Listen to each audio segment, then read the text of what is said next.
Bien, vamos a pasar con nuestro primer y único invitado esta mañana, porque ya el tiempo nos ha ganado con la entrevista de Alex Pino. Está con nosotros mi tocayo, Francisco Calixto Giampietri, vicealmirante. Tocayo, ¿cómo estás? Hola Pancho, ¿cómo estás? Hemos venido igual de vestidos también, ¿eh? Sí, hemos comprado en Gamarra los dos de había. Así es, así es. Bueno, primero brevemente me gustaría comentar contigo, no sé si tuviste la oportunidad también de escuchar un poco la entrevista que acabamos de mostrar, ¿no?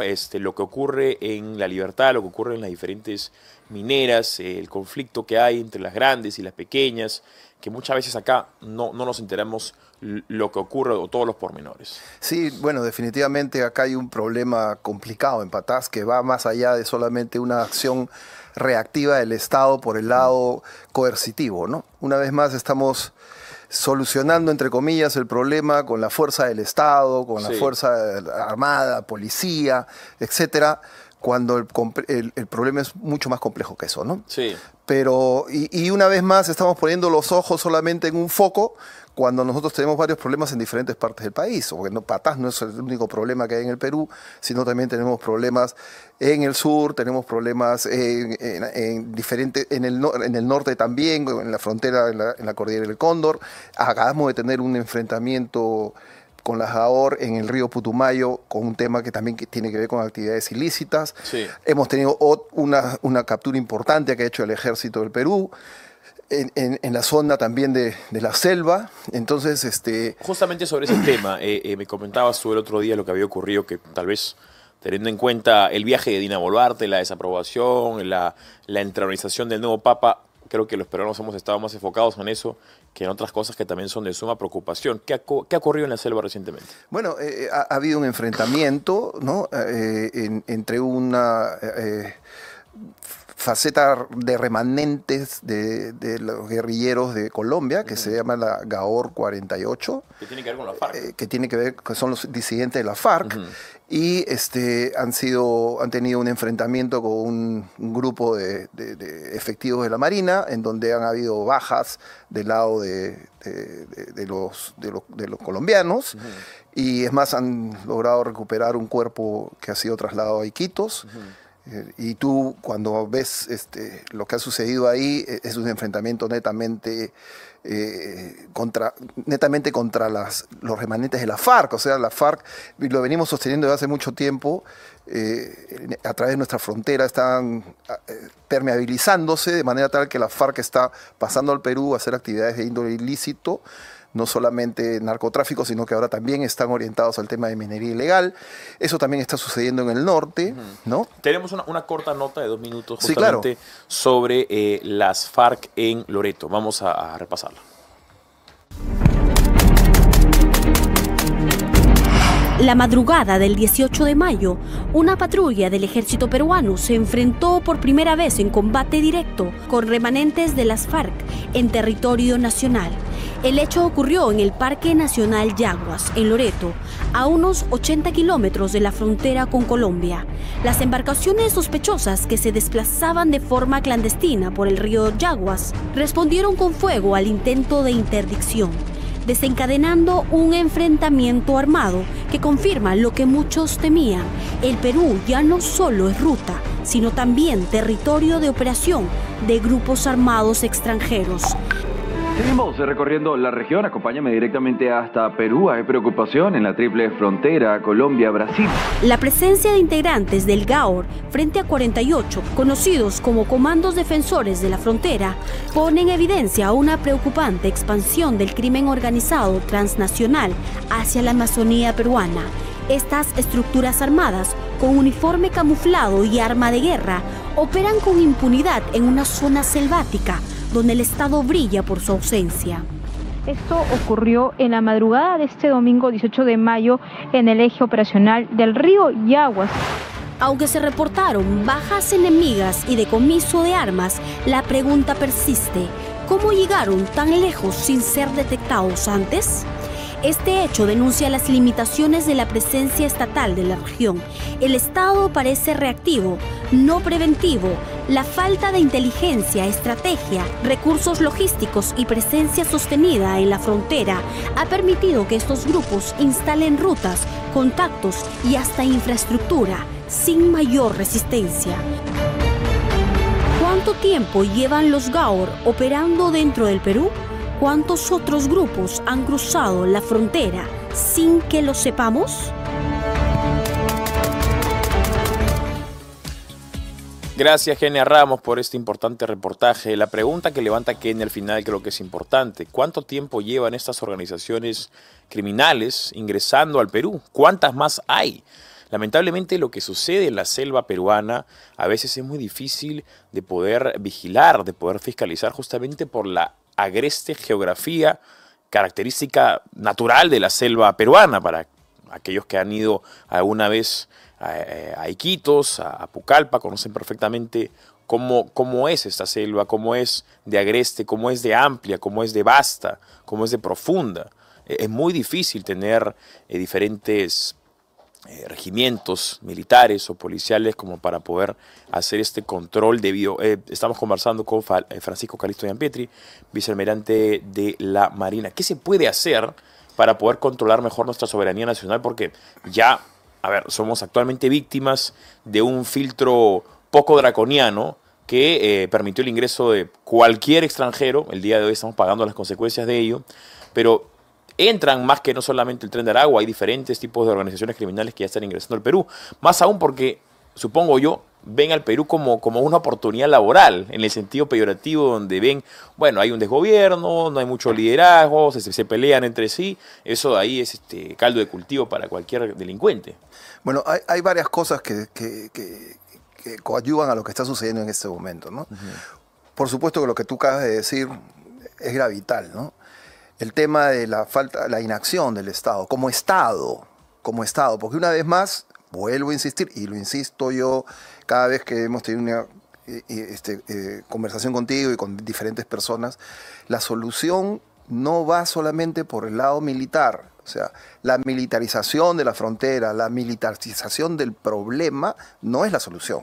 La solución es la actuación del Estado, ¿no? Entonces, si no hay una presencia del Estado real en esas zonas, lo único que va a suceder es que mientras que el Estado, a través de las fuerzas coercitivas, de la Fuerza Armada o de la Policía Nacional, estén presentes, van a solucionar, entre comillas, el problema temporalmente, porque una vez que salgan de ahí, ese espacio va a ser otra vez ocupado por la criminalidad y este tipo de problemas. Entonces, militarizar la solución es un error, ¿no? Claro, todos quisiéramos tener un soldado a cada 5 metros en la frontera, pero eso es imposible, tú lo acabas de decir, son extensas fronteras. Hay que conocer la selva para realmente darse cuenta de lo que está sucediendo. El solo hecho de soportar operaciones de índole militar, logísticamente hablando, es complicadísima, porque si tú te vas a Purús, por ejemplo, o a cualquier sitio del río Putumayo, hacer sobrevolar un helicóptero ahí es casi un milagro, porque el soporte que necesita una aeronave de esa naturaleza no lo tenemos a pie de obra. El combustible, no existe combustible en Purús, entonces hay que volar el combustible desde Iquitos hasta Purús, donde no existen tanques permanentes, se tienen que llevar tanques temporales, etcétera, etcétera. Entonces, el Estado no invierte en lo que tiene que soportar la logística operativa. Drones, por ejemplo, que no es necesario ahora volar helicópteros constantemente, pero drones de especificación militar, no el dron que te compras en Radio Shack, ¿no? Claro. No uno de juguete, sino uno. No tenemos entonces estamos botando la plata en cosas que no tienen ningún sentido. Por ejemplo, 13 millones de soles en los gamers para jugar videojuegos acá en el Perú. O sea, por favor, ¿de qué estamos hablando? O si no, el tema pues de la refinería de Talara, que son millones y millones de dólares que se han ido por el tubo del desagüe, cuando la torre de Flexico todavía no funciona. O sea, ¿de qué estamos hablando? Entonces, la priorización de los gastos del Estado está equivocada. Entonces, y la presencia del Estado como tal, porque los que viven en la frontera cruzan el río hacia Brasil o hacia Colombia para recibir servicios de esos países, porque el Perú no les da ni siquiera educación. Y la gente de ahí, algunos hablan hasta portugués y cantan el himno todos los días de Brasil porque cruzan a la frontera y reciben educación en Brasil. Claro, eso de ahí es de suma preocupación. Si uno incluso repasa el pasado, sabrá que el mapa del Perú antes no era lo que es ahora, sino que digamos que Brasil ha ido comiéndonos de a poquitos. Y no solamente Brasil, ¿no? Y claro, Ecuador, Colombia, lo mismo, ¿no? Hemos sido víctimas un poco de nuestra propia inacción. Así es. De la capacidad para poder buscar una unión nacional, una coherencia nacional entre todas las personas, sobre todo en estas zonas, como bien menciona Francisco Calixto Gianpietri, donde son zonas bastante agrestes, no llega el Estado, hay propias culturas, ¿no? Culturas indígenas, y si nosotros, los peruanos, no vamos a traerlos hacia el Perú, eventualmente van a sentirse más socorridos por los países vecinos. Es que eso es lo que sucede. Literalmente, son socorridos por los países vecinos. O sea, tienen un problema de índole médico, llegar a, por ejemplo, no sé, Iquitos, es imposible. Sí. Es imposible. Entonces tienen que recalar en lo que tienen más a la mano. Entonces las fronteras en esas zonas se vuelven porosas. No son fronteras establecidas, ¿no? Definitivamente están claramente establecidas, pero claro.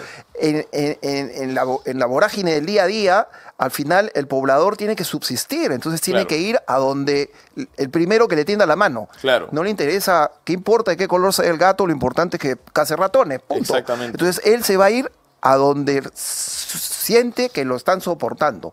Y lamentablemente no es en el lado peruano. Es una desgracia lo que estamos hablando. ¿Qué se puede hacer? O sea, sería una inversión, bueno, gigantesca a nivel de infraestructura para hacer qué cosas, carreteras, hospitales. Bueno, tenemos que desarrollar a través de polos de desarrollo, ¿no es cierto? Por ejemplo, Purús. Yo no sé si habrás tenido la oportunidad de ir a Purús, no creo, porque ir a Purús es casi imposible, ¿no?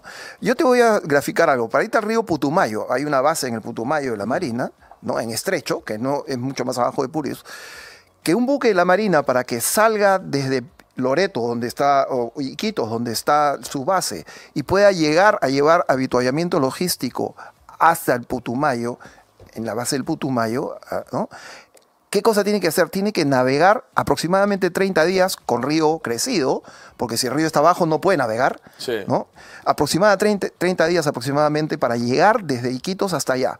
Tiene que salir del Perú, irse a Brasil, pasar por Colombia y volver a regresar al Perú, porque esa es la forma del curso del río. Todo dentro de la misma región. Todo dentro de la misma región, en el Putumayo, ¿no es cierto? En la zona de selva. Entonces, sí. El buque tiene que salir y navegar porque por ahí va el curso del río, pues. Sí. Entonces, y regresa otra vez a Perú, 30 días surcando para llegar al Estrecho, es que la base militar, pudiendo llevar recién el avituallamiento, el combustible, el apoyo logístico, etcétera, para desde ahí comenzar a sostener operaciones.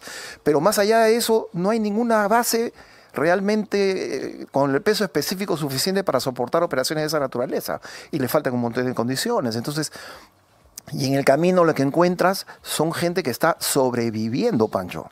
Y que si no tuviesen los buques de la Marina que pasan por ahí, junto ahora con el Ministerio de Salud y a través de las PIAs, haciendo labor de acción social, esa gente estaría, pues, la mitad ya hubiese muerto hace rato, ¿no? Sí. Entonces, el Estado como Estado tiene que estar presente. Tiene que haber una real... No puede ser que esperemos que el río suba para que pueda pasar el buque, para que recién llegue, para que recién el Estado esté presente. Claro, 30 ¿no? días para poder comunicarte dentro de tu propio país. Así es. Parece sacado de hace 2 siglos, ¿no? Pero es lo que se demoraba antes de cruzar de Europa a América. Pero eso es lo que está sucediendo dentro del Perú, Pancho, y eso es lo que la gente no entiende. Entonces, dicen, no, pero que vaya por avión. Un momentito, ¿qué avión de qué? O sea, que ahí solamente hay vuelos de apoyo logístico. Si no fuese por nuestra Fuerza Aérea, si no fuese por la Marina, si no fuese por el Ejército, que tiene los puestos de vigilancia, y la Policía Nacional, que también tiene algunos, la presidencia del Estado sería cero. Entonces, una vez más, estamos apoyando la solución en el lado militar, y eso no puede ser así. No puede ser así. No hay acceso a la educación, no hay acceso a la salud. Sí, justamente nos llega un comentario que va en la línea de lo que dice. Nos ha llegado, entiendo que por el Facebook. Dice José Luis Casio Poma, dice, soy del batallón BIS 3, batallón de infantería selva. Putumayo es zona más de los colombianos y brasileros, y en las 3 fronteras comerciantes hasta personas. Soy un licenciado del Ejército del Perú y ya más de 20 años, y por ese lugar no llega el Estado. Nosotros también tuvimos esos encuentros y ellos financian con alimento, medicina, ayuda a esa gente que ni con ese arroz ni fideos son fáciles de cautivar a los compatriotas. Bueno, efectivamente, ¿no? O sea, al parecer hay un sentir en la línea de lo que mencionabas tú, que el Estado no llega. Ahora, mencionabas que el tema de los aviones sería bastante complicado, pero logísticamente se podría hacer aeródromos o algún tipo de establecimiento para que se pueda conectar mejor vía aérea? Bueno, pero por supuesto que sí. Por supuesto que sí, pero tienen que ser aeródromos controlados, porque al final nos sale más cara la lavada que la camisa, porque si ponemos un aeródromo que nadie controla, entonces ahí ya definitivamente la cosa se va a complicar, ¿no? Claro. Pero esa es parte de la presencia del Estado, ¿no? Lo que tenemos que desarrollar son fronteras vivas, de una u otra manera, y no solamente con la presencia del personal militar en este tema, ¿no? Sino también el Estado como tal, per se, Sí. ¿no? Los beneficios que el Estado debe brindarle a su ciudadanía. Si tú tienes pensión 65 y tienes tu cheque de pensión 65, tú todavía no tienes 65 años, ¿no? Todavía. Ya te falta poco, ya te falta poco. Y tienes tu pensión 65 y vives en Purús, ¿dónde cobras el cheque que te da el Banco de la Nación, por favor? Claro. Si no existe un Banco de la Nación, tienes que esperar que llegue el buque para que recién te den la plata. Porque ahora, menos mal, existe un programa que se llama el PIAS, el Programa de Integración Social, que tiene el Estado, en donde el buque de la Marina se embarca la RENIEC, el Banco de la Nación, el Ministerio de Salud, etcétera, etcétera, y en ese buque van caleteando por todos los puertos que existen en los diferentes ríos de nuestra Amazonía y van llevando los servicios del Estado. Sí. Y hemos dado un paso adelante, sí, pero esa no es la solución total, porque al final, el día que se ve el buque, se acabó el asunto, ¿no? Claro. Y todo el mundo está feliz cuando llega el buque, porque llega el médico, llega la RENIEC y entregan DNI a gente que ni siquiera tenía DNI. Yeah. Pero el día que se ve el buque, ¿qué? Claro. El buque O si el buque se demora en llegar y se requiere la plata, o se requiere la medicina. No, y un enfermo. Sí, pues. ¿Cuánto? Y en las PIAs, estas plataformas de interacción social, han nacido muchas criaturas, cosa que a nosotros nos da mucho gusto, ¿no? Y le ponen los nombres de los comandantes de los buques, etcétera, es muy divertido, pero más allá de la parte divertida, el día que se va el buque y necesitan, por ejemplo, una operación de emergencia, una cesárea, ¿qué pasa?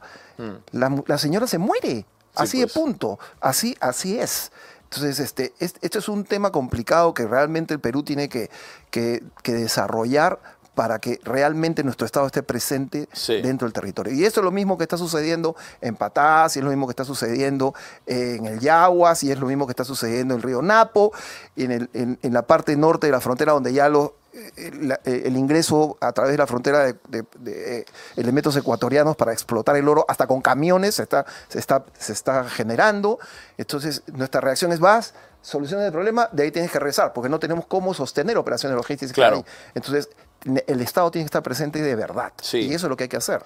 Brevemente, antes de terminar el programa, porque ya el tiempo nos está ganando, Dina Boluarte ha sido catalogada como la presidente con peor aprobación en el mundo. Lo que ha mostrado en el transcurso del tiempo tal vez es una falta de liderazgo. Y justamente creo que el liderazgo es lo que buscan los peruanos esperanzadamente en las próximas elecciones. ¿Cómo ves tú justamente esta figura que todos los peruanos estamos imaginándonos de lo que debe ser el presidente? Bueno, es lamentable que hayamos llegado a este nivel, ¿no? A que el presidente de la República lamentablemente se haya convertido en un meme constante en nuestro país. A mí ¿sabes qué? Me indigna, ¿no? Y me da pena también, ¿no? Y que se haya convertido en un cero estadístico, porque ya está dentro del error estadístico la señora Boluarte, lamentablemente, pero a eso es a lo que ha llevado, porque no ha tomado las acciones que ha debido tomar en el momento que las ha debido de hacer, ¿no? Entonces, como tú dices, lo que nosotros necesitamos es una persona que realmente no solamente induzca visualmente el liderazgo, sino que realmente lo pueda consolidar. Porque el liderazgo no es algo que se ejerce por decreto, Pancho. Sí. O sea, yo saco un documento y digo que tú eres el ministro de Transportes y Comunicaciones y mañana te conviertes en el líder del sector. No, claro. Podrás ser el jefe del sector, pero el liderazgo, de eso te lo tienes que ganar. Sí. ¿Y cómo es la primera forma en que uno se gana el liderazgo? Con el ejemplo. Entonces, yo soy el líder, yo estoy adelante, yo doy el ejemplo. Entonces, cuando me llame la fiscalía por una investigación, voy y declaro exactamente lo que ha pasado. Y si me dice, señor, usted ha estado en una operación, sí, yo entré el día tal, salí el día tal, acá está mi historia clínica, no, que no hable el doctor de lo que he hecho. O sea, eso no es una forma de construir liderazgo. Entonces, no podemos continuar en este error y realmente tenemos que ver bien qué cosa es lo que vamos a hacer. Sí. Va a ser un proceso complicado, como siempre. Vamos a tener que desarrollar un enfrentamiento en este proceso y al final, ¿por quién vamos a votar? Es un tema que hasta se va a definir en la cola, Sí. porque en el Perú se vota en la cola, ¿o no? Se vota en la cola. Bueno, pues está bien que se vote en la cola, pero que no votemos con la cola, ¿no? Entonces, eso es lo que ojalá al final termine sucediendo, ¿no? Es cierto. Termina sucediendo y mira lo que hemos tenido. De acuerdo contigo, y creo que es prudente que en este espacio, en diferentes espacios mediáticos, ya comencemos a hablar del tema electoral porque estamos a la vuelta de la esquina. 11 meses. 11 meses se pasan rapidísimo y las elecciones van a comenzar, por supuesto, desde octubre o desde al menos noviembre.